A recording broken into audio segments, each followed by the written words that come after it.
हम संसार में बाहर से संबंध बनाते हैं तो एक प्रकाश तो हमको बाहर चाहिए, बाहर की वस्तुओं को इकट्ठा करने के लिए, अपनी आवश्यकताएं पूर्ण करने के लिए, रोटी कपड़ा मकान कह सकते हैं या और कुछ जो भी भौतिक जगत में है, लेकिन हम बाहर ही फेंकते चले जाते हैं। लेकिन संस्कृत कहती है अपदीपो भव, राम नाम मणिदीप धरि जी देहरी द्वार, तमसो माँ ज्योतिर्गमय।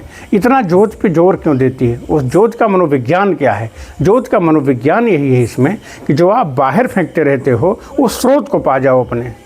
कबीर बाबा कहते थे घट घट दिया जले लखत नहीं अंध है। तो जो बाहर फेंक रहे थे हम बाहर, वो भी ज़रूरी है, लेकिन बाहर पे इसीलिए आप देखेंगे राम नाम, भगवान राम मर्यादा पुरुषोत्तम है, क्योंकि मर्यादा के द्वारा उस हमारे जो बिखराव है ऊर्जा को, उसको रोका जाता है। और जब बिखराव के द्वारा हमारी ऊर्जा रुक जाती है तो हम धीरे धीरे शांत होना शुरू करते हैं। और स्रोत पर, जैसे तालाब में कंकड़ फेंक दीजिए आप, लहरें रहेंगी तो कुछ दिखाई नहीं देगा अंदर, लेकिन जो लहरें शांत हो जाती हैं तो भीतर तलाटी दिखाई देने लगती है। तो इसीलिए मर्यादा का ठहराव दे करके प्रार्थना के द्वारा या ज्ञान के प्रार्थना के द्वारा, योग के द्वारा, ध्यान के द्वारा हम रोक देते हैं जो बाहर हमारी चेतना फेंक रही थी, जो बाहर हम फेंक रहे थे बाहर की तरफ संसार की चीज़ों बटोरने में। तो हमको स्रोत का पता चलने लगता है। उसी स्रोत को पाना है, राम नाम को पा जाना। यही जीवन की धन्यता, यही सनातन का महाप्रसाद है। तो चारों तरफ फिर वही है। कबीर बाबा कहते थे लाली मेरे लाल के चित देखो तित लाल।